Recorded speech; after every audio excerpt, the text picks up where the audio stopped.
Buenas tardes, ¿cómo están? Bienvenidos a mi jardín, por llamarlo de algún modo. Hoy hemos puesto como filósofo para nuestro estudio a el fundador de una escuela, la escuela del jardín, justamente. Esta mañana me ponía a pensar en qué sentiría este hombre, Epicuro, de estar en nuestra situación. Un poquito aislados, encerrados. Y en el fondo me daba cuenta que tal vez esta escuela hubiese encontrado un verdadero placer en estar en la situación en la que estamos. Epicuro, hace unos 2340 años más o menos, poco menos, tal vez, decide comprar un jardín, sin darse cuenta que ese sería el paso por el que abriría las puertas a una nueva manera de entender la vida y entender el mundo. Epicuro había leído a los antiguos filósofos, aquellos que venían antes de Sócrates, y había quedado tremendamente influenciado por el materialismo de Demócrito y la visión de Demócrito de la materia, de las cosas, de los fenómenos, de la religión y del deseo del hombre. Va a tomar prestados conceptos de Demócrito para hablar él mismo de aquello que considera el fin último de la vida, aquello que Aristóteles llamaría la vida buena. Para nuestro amigo Epicuro va a estar marcado por otras características. Sabemos además que, eh, fiel seguidor del materialismo de Demócrito, Epicuro era un férreo luchador en contra de la superstición y la religión. Sería uno de los primeros postsocráticos en plantear que todo fenómeno natural tiene su origen en la materia. Es la materia al final la que permite la existencia de todo fenómeno en el universo. Pero no nos adelantemos. Veamos primero algunos conceptos básicos que nos van a servir para entender los textos que vienen a continuación. Mientras, yo estaré buscando justamente el placer al modo epicúreo. Veamos, mientras explicamos el primer texto, los conceptos previos. Como les decía, ¿no?, antes de entrar de lleno a los textos que vamos a trabajar hoy día, vamos a partir de ciertas definiciones, ¿sí? Lo primero que quiero que recordemos es a Demócrito. Si se acuerdan de Demócrito, está entre los presocráticos y es el primero en plantear la idea de átomos, de unidades indivisibles que forman la materia y el universo. Es el primer filósofo, en el sentido estricto, que va a basarse en la materia para explicar las cosas. Es decir, no se va a acercar a la idea de dioses o a la idea de eh, fuerzas que van más allá de la materia para generar fenómenos. Él directamente va a hablar de la materia como origen de todo fenómeno natural presente en el mundo y en el universo. Además, tendríamos que recordar algo que está escrito en las primeras páginas del texto que han recibido.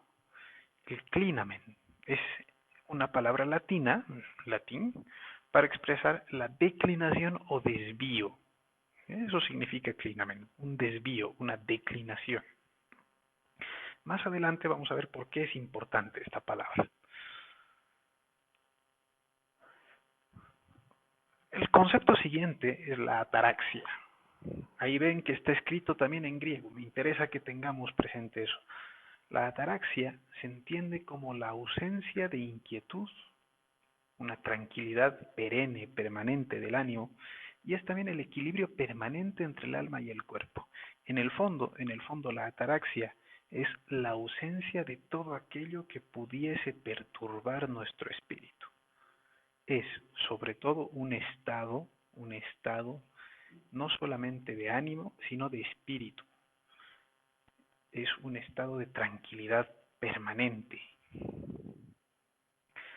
Y esto como concepto, vamos a ver que en el epicureísmo es tremendamente importante. Las siguientes definiciones. A ver, vamos a ver. La felicidad. Dice que la felicidad es la suma de la ataraxia con la alupia, ahí viene en griego, que es la ausencia de penas.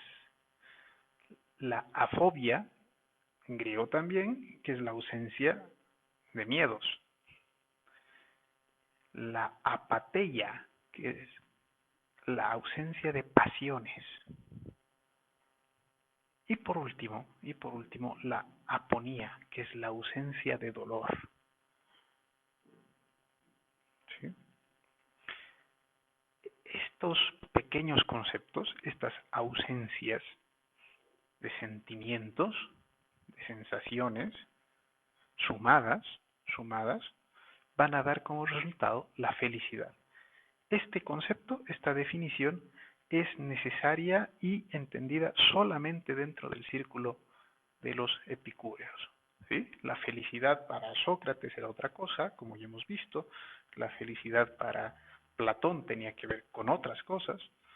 ¿Eh? Para Aristóteles, si se acuerdan bien, acuérdense que para Aristóteles la felicidad tiene que ver con vivir la vida buena. Y la vida buena tiene que ver con la relación con los otros. Aquí la felicidad tiene que ver con ciertas ausencias de sensaciones y de sentimientos. ¿Sí? La primera gran diferencia.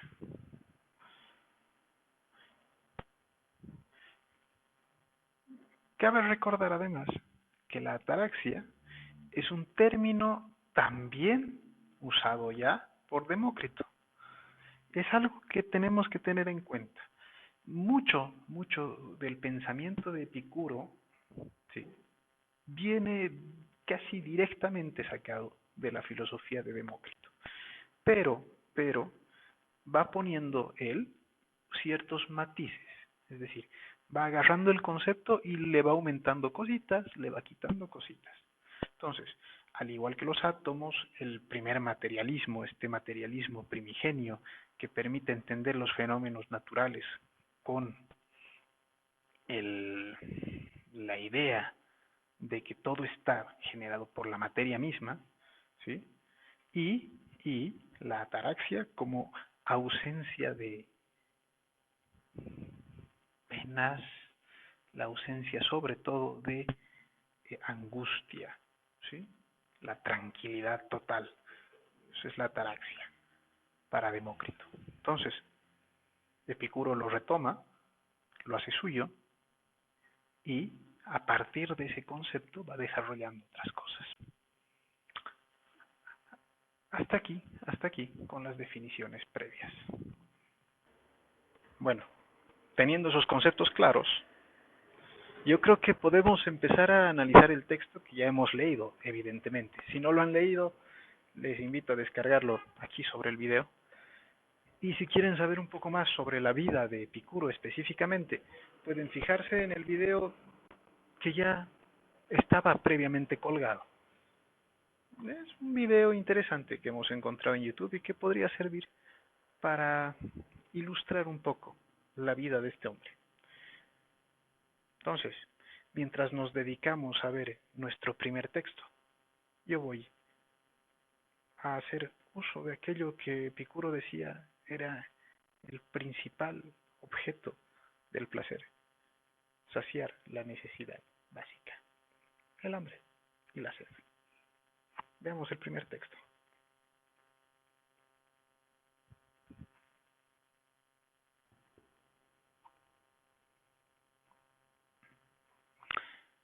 Tomamos el texto 31. Siempre es tiempo de filosofar. En la carta a Meneceo, ¿sí? Epicuro hace una explicación de que no por ser joven o por ser viejo vamos a dejar de buscar la verdad. Entonces, ¿qué es filosofar para Epicuro? Filosofar es buscar la verdad. ¿Por qué buscamos la verdad? Más adelante dice en el mismo texto que buscar la verdad es necesario porque la verdad trae la felicidad. Y esa felicidad, entonces está dada por la única ciencia capaz de traerla. Y la única ciencia capaz de traer la felicidad es filosofar. ¿Sí? Es filosofar. Es necesario entender eso para buscar y entender qué es lo que Epicuro entiende por filosofía, por pensar, por razonar. Entendemos ahora que la filosofía es la ciencia que trae la felicidad. Es el saber, la sabiduría, la que permite alcanzar el punto más alto en la vida. Es necesario que entendamos este primer planteamiento de Epicuro. La tarea de pensar, la tarea de reflexionar, para él es necesariamente intrínseca a la vida, siendo joven o siendo viejo, dice él, porque el joven ha de estar maravillado por el avenir y el viejo ha de estar pendiente de reencontrarse con lo que ha aprendido en el transcurso de la vida. Es una visión interesante porque permite abrirse a la vida como una unidad en la que el fin siempre es alcanzable, no importa la edad, no importa la experiencia, pero siempre es alcanzable por medio de la razón.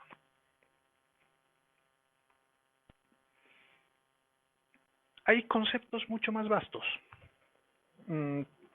Para eso, eh, podemos fijarnos en el texto que viene, para ver tal vez el tema de cuán grande es nuestro universo,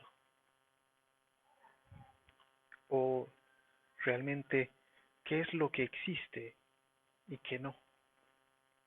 Veamos el texto 32, vamos leyendo y al mismo tiempo escuchando el comentario. Les voy presentando unos cuantos cuadritos para entender mejor la cosa. Vamos al texto 32. El texto 32 nos dice que el universo es infinito. ¿Sí?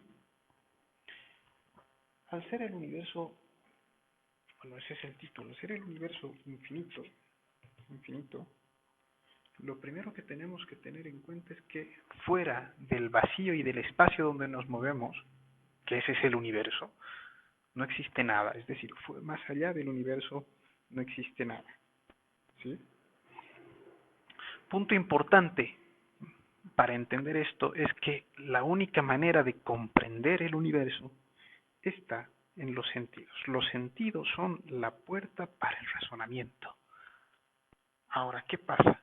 Pasa que si este es el universo en el que estamos, el vacío y el espacio donde nos movemos, este universo no puede tener fin. Es infinito.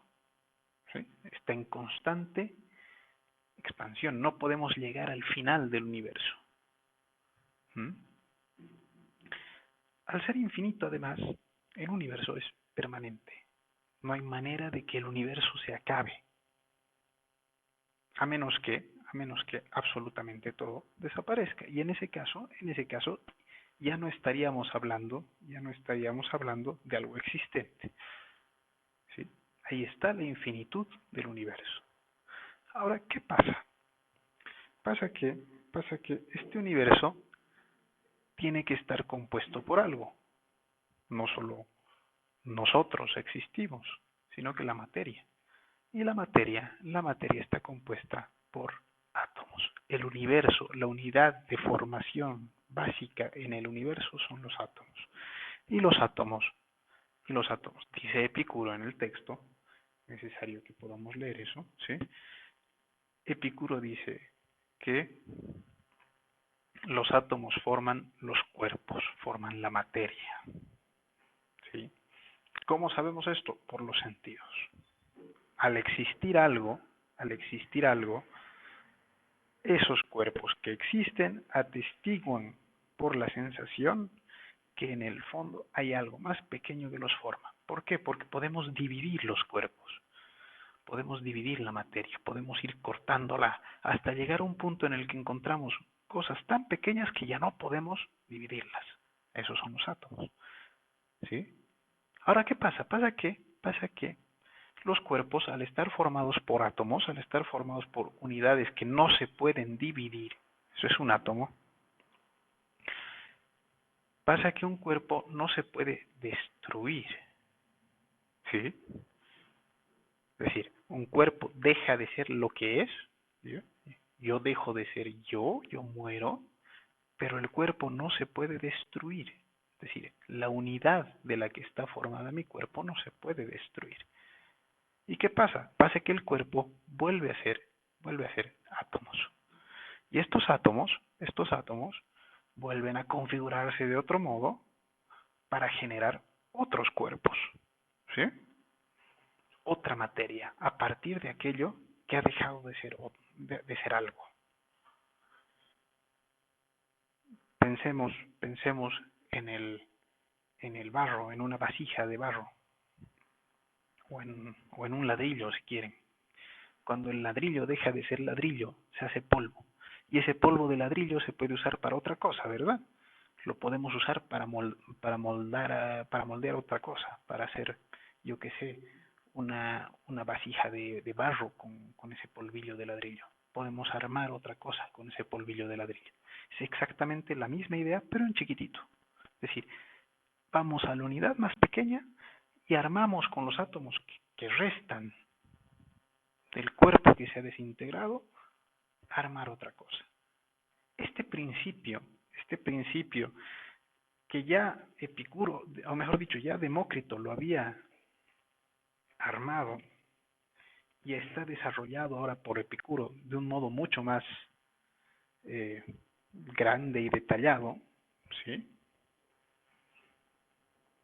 No va a ser puesto a prueba, es decir, no se le va a prestar atención, sino, sino hasta el siglo XVIII, cuando un químico, el padre de la química moderna, Antoine de Lavoisier, va a hablar de la ley de conservación de la materia.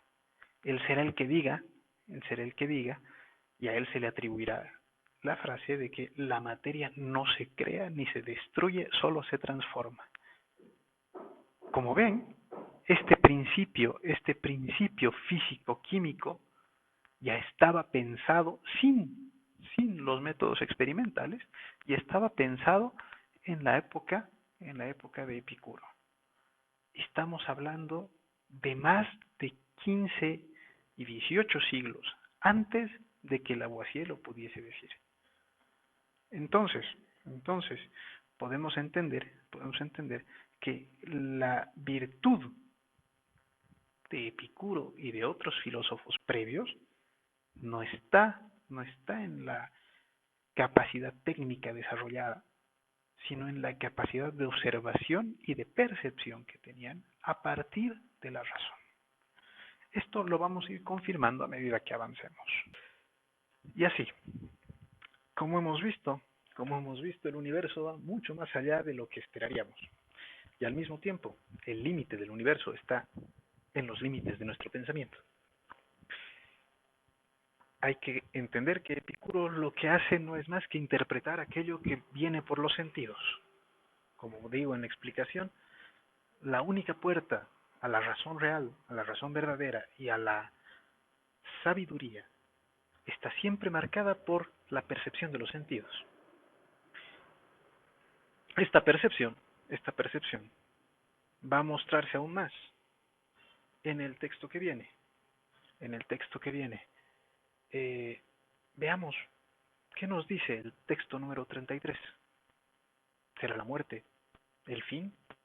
¿Será la muerte la manera de desaparecer en este mundo? Entendamos el sentido del texto. Texto 33. La muerte no es nada para nosotros. En esta misma carta a Meneceo, que es de los pocos textos que conservamos de Epicuro,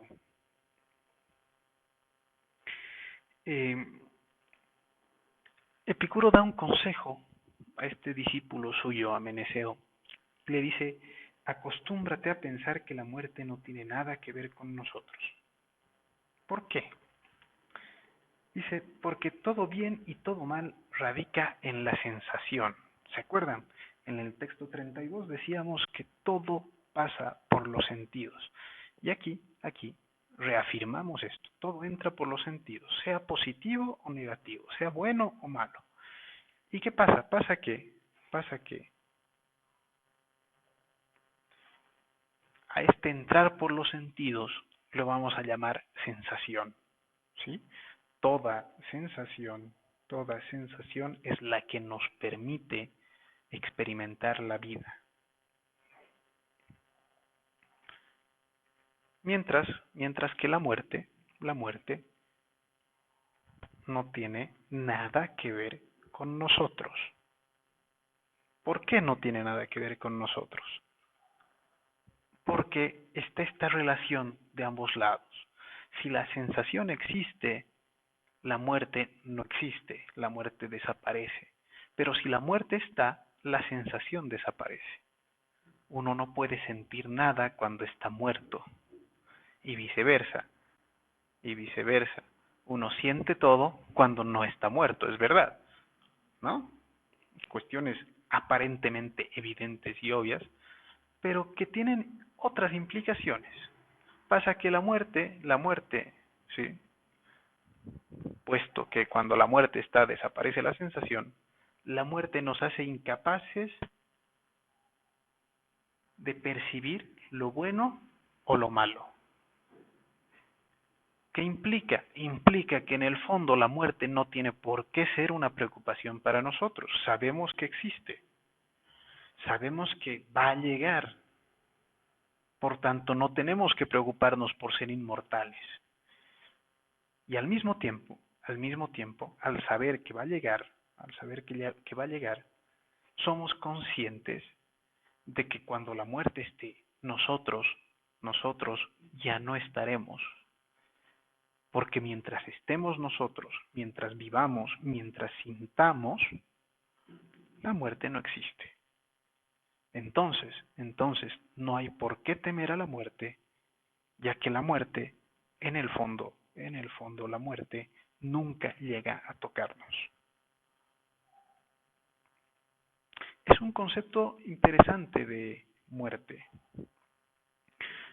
puesto que en el fondo nos obliga a salir de nosotros para entender que nuestra vida persiste, pervive, está y se experimenta en la medida en que seamos capaces de sentir lo bueno o lo malo. Y que la vida, al final, solo tiene sentido si se puede vivir experimentando las cosas.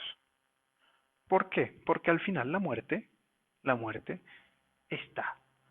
No sabemos cuándo, pero no tenemos que preocuparnos por eso, porque en el fondo lo que interesa es sentir.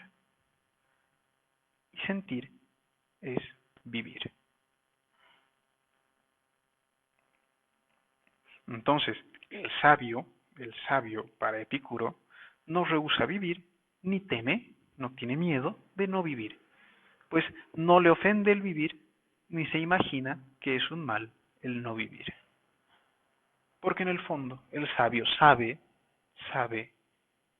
que lo que interesa es alcanzar la vida buena, alcanzar la vida feliz y vivir feliz. vivir en ataraxia. Hemos entendido ahora que el miedo a la muerte es irracional. Epicuro, en la carta a Meneceo, va a mostrar claramente que si la muerte está, nosotros no estamos. Eso ya lo hemos dicho. Pero lo más importante es que sabiendo esto, entendiendo esta figura, es irracional tener miedo a algo que no puede lastimarnos. La angustia que sentimos por morir no tiene que ver con la muerte, tiene que ver con el deseo de ser inmortal. Y en ese sentido, saber que la muerte existe y que cuando existe nosotros no, nos quita toda angustia desde el punto de vista de sabernos no tendientes a desaparecer, sino permanentes, perennes en el tiempo, pero transformándonos.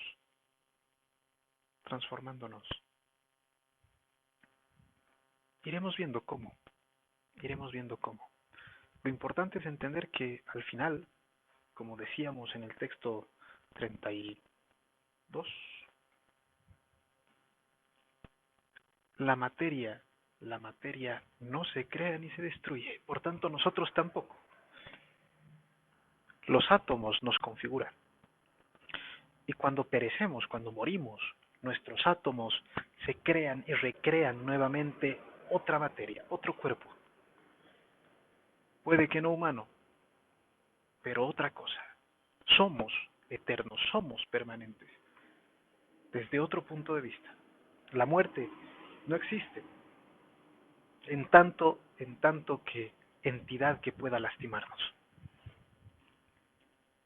Veamos pues ahora qué es el placer. ¿Cuál es el placer último? ¿Cuál es el placer supremo para Epicuro? Revisemos el texto número 34. Texto 34. El placer es el bien supremo. Partamos de la idea de que el fin último de toda vida es alcanzar la vida feliz, la vida buena, como diría Aristóteles y otros filósofos. ¿Qué implica una vida feliz? Una vida feliz, o el que busca la vida feliz, va a buscar siempre rechazar el dolor. ¿Por qué? Porque el dolor es presencia de infelicidad, es signo de algo malo. Entonces, el dolor ha de ser rechazado. Al tiempo que buscamos el placer. ¿Por qué? Porque el placer es el sumum, es lo máximo en la vida. ¿Sí? Pero ¿qué pasa? Pasa que no es una cuestión de buscar cualquier placer. Y dice el texto, precisamente porque el placer es nuestro bien principal y espontáneo, no aceptamos un placer cualquiera. ¿Sí? El placer que buscamos no es el goce material, no son los vicios, no es un placer vacuo, no es un placer vacío. ¿Sí? Mucho se ha dicho que el epicureísmo es una forma de hedonismo puro, donde el placer es lo máximo y es lo único. El problema es que Epicuro ya se defiende en el inicio mismo de decir que es el placer por el placer. ¿Por qué?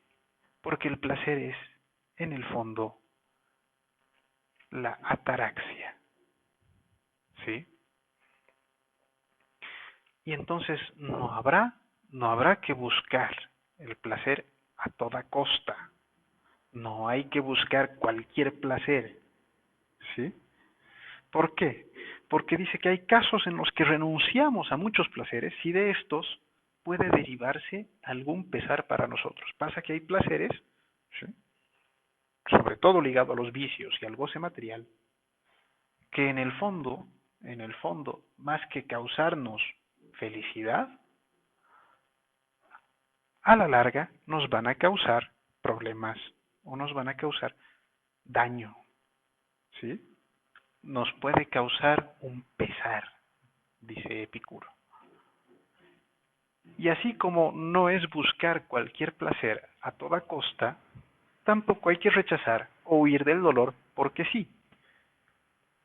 Entonces, ¿cuál es el punto?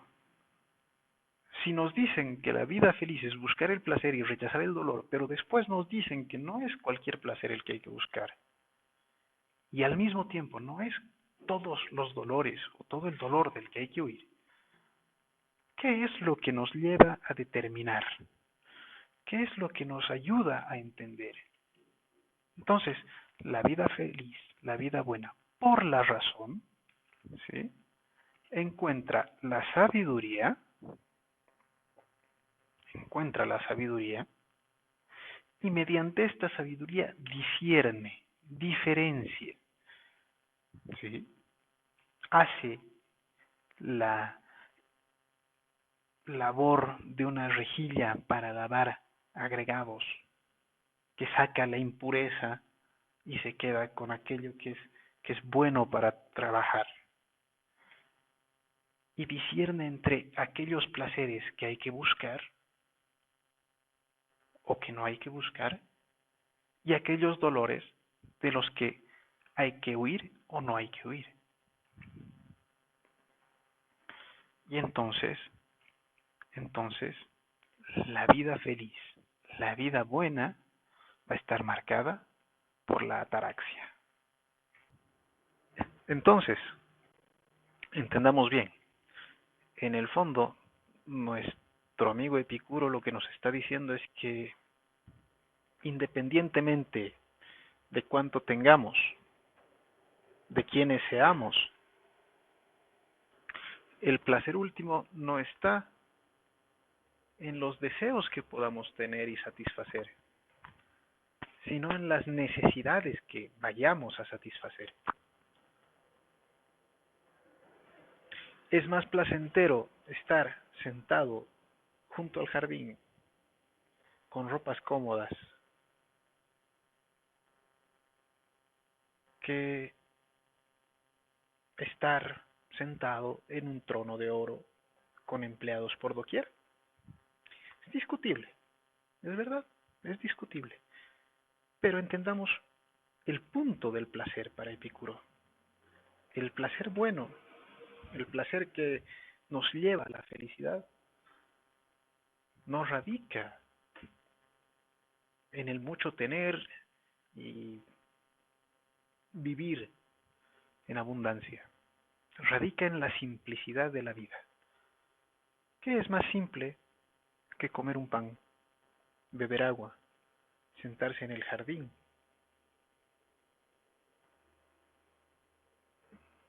¿Cuál es la manera más básica de satisfacer nuestras necesidades? He ahí el punto preciso en el que vamos a encontrar el placer epicúreo, la manera propia de llegar a la felicidad por medio del placer. Hasta aquí con los textos de Epicuro. Hemos visto los textos de los pocos que se han podido guardar durante la historia.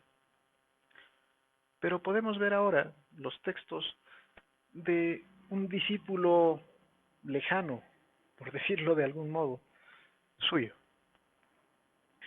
Lucrecio, un latino romano que vivió en el siglo I antes de Cristo, más o menos a partir del año 90. Importante el dato, son casi 2 siglos después de Epicuro. Veamos qué dice Lucrecio. Y el primer texto de Lucrecio, en el número 35. En el número 35. A ver qué nos dice. Analicemos. La declinación de los átomos. Al principio hablábamos del famoso clinamen, ¿sí? Este concepto, ¿por qué está en latín y no en griego? Porque el primero en desarrollarlo no va a ser propiamente Epicuro, es decir, no va a ser con ese título, sino que va a ser Lucrecio.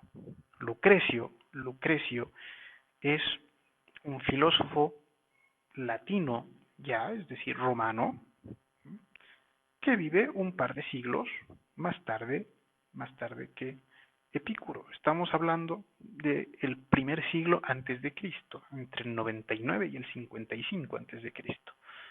Epicuro está unos 3 siglos antes, ¿no? Eso lo podemos revisar en el inicio de los textos. Entonces, Lucrecio nos va a hablar del clínamen. ¿Qué significa el clínamen? Dice que los átomos están en constante caída en el universo y en el mundo. Los átomos caen como lluvia. Pero ¿qué pasa? Pasa que si solamente cayesen como una lluvia recta, ¿no?, el destino estaría dado. El destino estaría dado y la naturaleza no podría ser. Entonces, el clinamen es esto que la imagen muestra. Es que hay momentos en los que los átomos casi imperceptiblemente se desvían en su caída y causan choques. Y causan choques. Y estos choques, ¿sí?, permiten que la naturaleza cree. Entonces la naturaleza va a crear gracias al clinamen, a esta declinación, a estos choques de átomos que crean singularidades, que crean cosas únicas, que crean a partir de esos choques la misma naturaleza, ¿sí? Y entonces, ¿qué pasa? Pasa que esta declinación, estos choques, estas singularidades en la materia, permiten que exista la libertad. ¿Por qué? Porque estos choques son al azar, nada está dicho. Y entonces, puesto que nada está dicho, al momento de que la naturaleza crea algo por estos choques, este algo que ha creado es libre de manejar las cosas y es libre de hacer las cosas. Y entonces, gracias a que la naturaleza crea y a esta libertad que se ha generado por esta singularidad en los choques, es que se evita la fatalidad. El texto dice fatalidad. ¿Mm? ¿Qué significa fatalidad? Fatalidad es el destino ineludible, ineluctable. Es aquello de lo que no podemos escapar. ¿Sí? Gracias a este clinamen, evitamos que el destino esté escrito. Gracias a este clinamen se crea la libertad de acción y la libertad de construcción del propio destino. De ahí que Lucrecio va a decir que es la voluntad del espíritu la que mueve el cuerpo. Y desde ahí, desde esa voluntad, es que se genera el destino. Ya no como algo escrito y de lo que no se puede escapar, sino como algo que se construye en la medida en que la voluntad va actuando.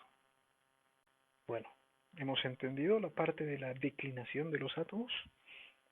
El clinamen, es decir, este encuentro de átomos caprichoso, que no es una cosa que esperaríamos en un mundo ordenado donde el destino está dado. Este capricho atómico que permite la singularidad y la creación de la naturaleza primero y después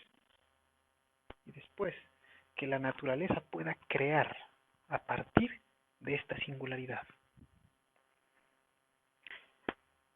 Dice Lucrecio, en el fondo es una exposición del pensamiento de Epicuro, pero dice Lucrecio que gracias a esta singularidad no existe la posibilidad de un destino fatídico, la fatalidad, como hemos visto, sino sobre todo del azar y de la libertad.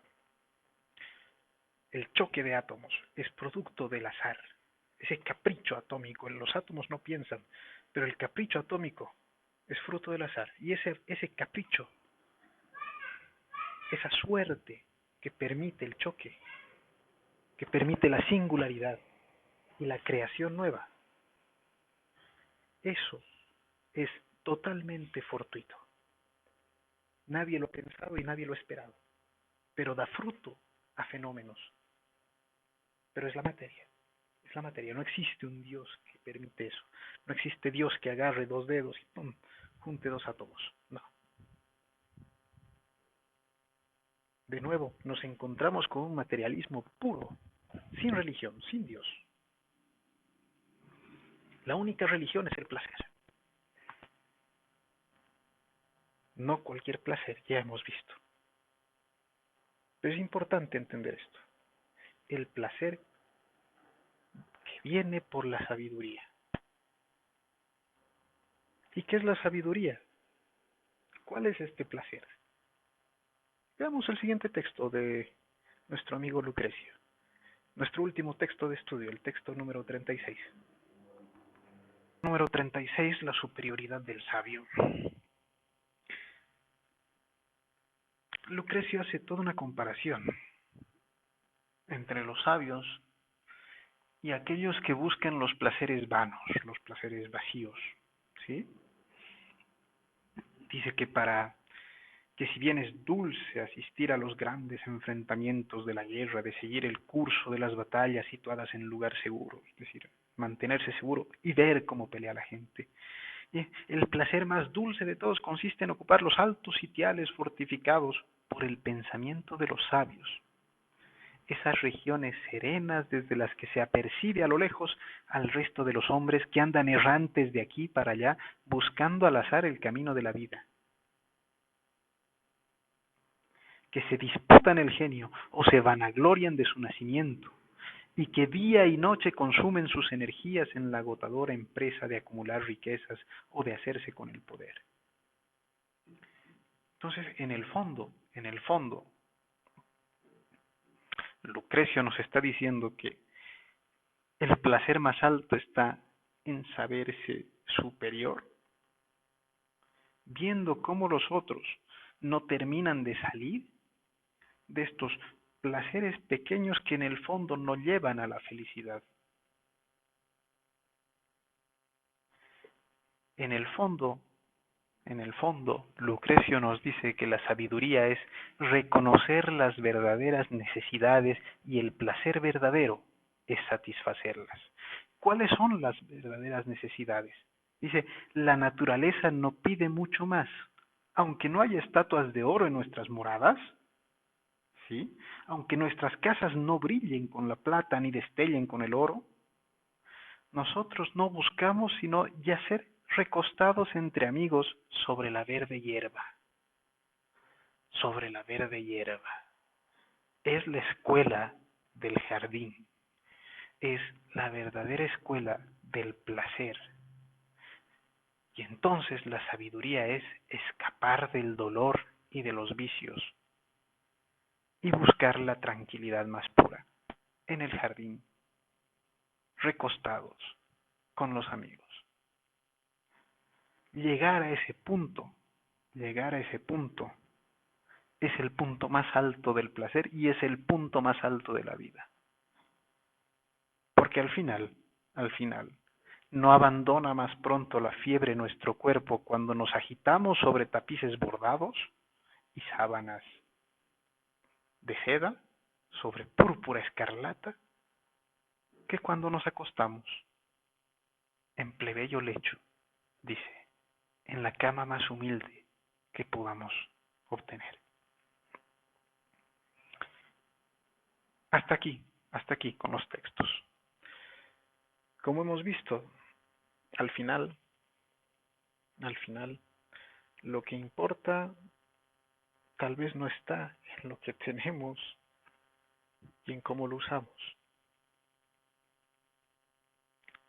Las fiebres no se van más rápido porque estemos en una cama de oro que en una cama de barro, dice Lucrecio. Lo importante es poder recostarnos en el jardín y pensar, satisfacer nuestras necesidades básicas.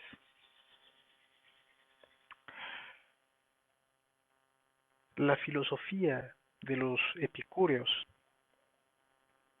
tiene la singularidad de ser una filosofía de la austeridad. Parece contradictoria. Estamos hablando de una filosofía del placer, donde el placer es el gran protagonista, y sin embargo, estamos ante una filosofía de la austeridad. No buscamos más cosas que aquello que pueda satisfacer nuestras necesidades. El placer último, el placer perfecto, no está en las orgías, no está en los esclavos, no está en los empleados, no está en el dinero, no está en las posesiones. El placer perfecto, la felicidad última, está en no desear nada, en desapegarse de las cosas, en no sentir dolor, en la ataraxia, sumada a las otras cualidades de la felicidad que hemos visto al principio. Epicuro y los epicúreos en general nos van a mostrar la vía para ser felices sin tener mucho. Pensemos ahora cómo manejamos nosotros nuestra vida. La filosofía de Epicuro ha pervivido hasta ahora porque han habido varios filósofos, y sobre todo en el siglo XX, que han escudriñado en su estilo de pensar, en esta manera de ver la vida como simplicidad, un hedonismo austero, diríamos. Hay mucha gente que ha sido seducida por este modo de pensar. ¿Y nosotros qué? ¿A nosotros nos dice algo? ¿Estamos todavía perdidos buscando tener más, ganar más, despojar a otros para tener más nosotros? No fijarnos en nuestras necesidades, sino en nuestros deseos. ¿Cuáles son los placeres que nos mueven? ¿Y cuán sabios somos a la hora de elegir si satisfacemos X o Z necesidad? Si buscamos el placer o huimos del dolor. ¿De qué placer? ¿De qué placer huimos o a qué placer nos acercamos con mayor avidez, con mayor gusto? ¿Y de qué dolores escapamos? ¿A qué dolores nos acercamos por nuestras decisiones? Esas son las preguntas que Epicuro nos hace ahora. ¿Cuán sabios somos realmente a la hora de manejar nuestra vida? ¿Cuánto somos capaces de hacer para encontrar placeres que a la larga nos hacen daño? cuánto somos capaces de hacer para sufrir o encontrar placeres que nos van a ayudar a llegar a esta ataraxia, a la paz de espíritu y de cuerpo. ¿Realmente podremos hacer eso? Cuéntenme en el foro que está aquí abajo qué podemos hacer. Escriban lo que se les ocurra, la opinión que tengan. Escriban. Y vamos discutiendo un poco esto. Tal vez sería bueno pensar, ¿qué harían ustedes en el lugar de Epicuro? ¿O qué haría Epicuro en el lugar de ustedes? Planteado de otra manera. ¿Cómo creen que él viviría donde viven ustedes? Pensemos esto. Escriban aquí en el foro y déjenme saber si hay algo que podamos hacer todavía para mejorar aún más estos videos. Hasta la siguiente clase.